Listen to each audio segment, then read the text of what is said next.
Hiya crafters, Amy here, and I have some snarky stencil sass to share with you.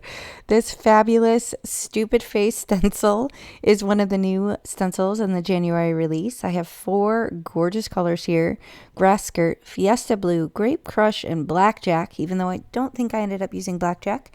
I have my blending brushes, and here is where we're going with this. So I have a person specifically in mind as I'm making this. He probably knows who he is if he's watching this video. But it's so fun. I love this stencil. I'm very stoked to give this a go. So it comes in 2 pieces. As you can see, you get that awesome masking layer, which is fun because you can do totally different techniques. You can kind of mask around it. You could just ink blend directly on that mask by itself, or you can work within the confines of the outer portion of the stencil like I'm doing here. So I'm setting this up on my little workstation here, and I'm going to start with some ink blending. You could absolutely use pixie spray to hold it down, but if you're careful with this one, it's not very delicate. So if you just don't go too crazy and come at it like a lumberjack like I like to, then you should be fine.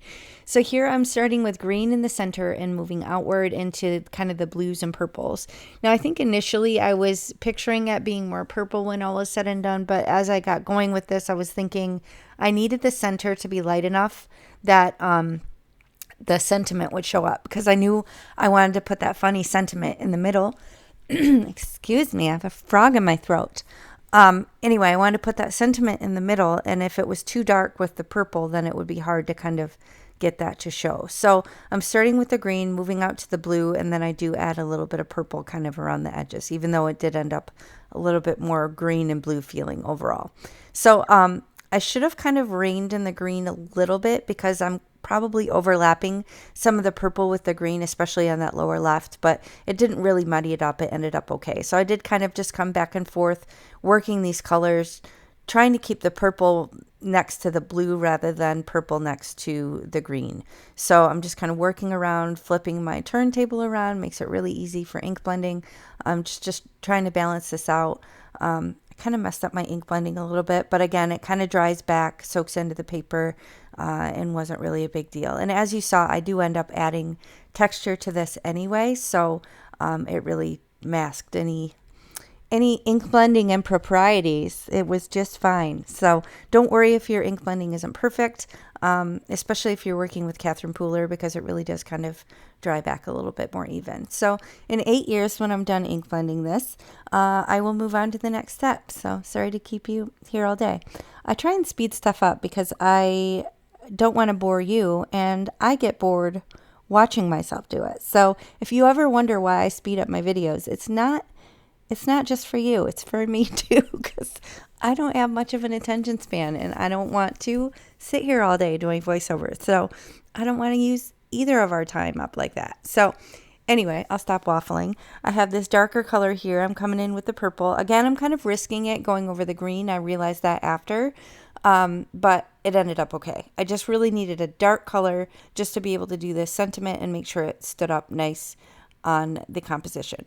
So it says, "I love your stupid face." So funny, snarky, love it.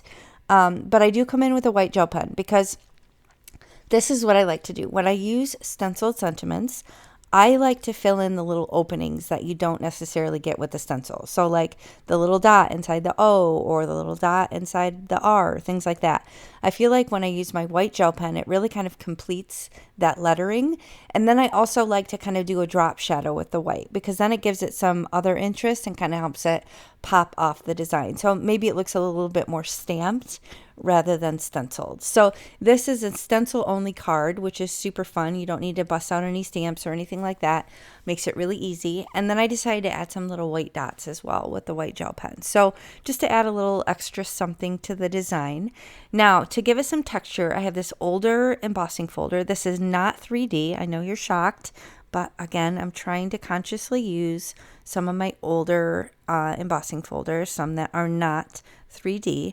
Now this, in retrospect, I probably should have trimmed down the panel a little bit. It was fine, but there was a little bit of an edge where the embossing ended. So I should have cut down just maybe like a little 1/4-inch border off of each side.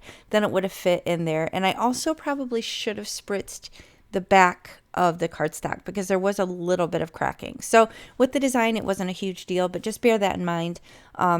If you spritz it with water on the back so it doesn't mess with your ink blending, that will kind of help the paper fibers kind of take to the design better. I was a little surprised that it cracked because it is just a 2D embossing folder, but is it 2D actually? Maybe it's not 2D.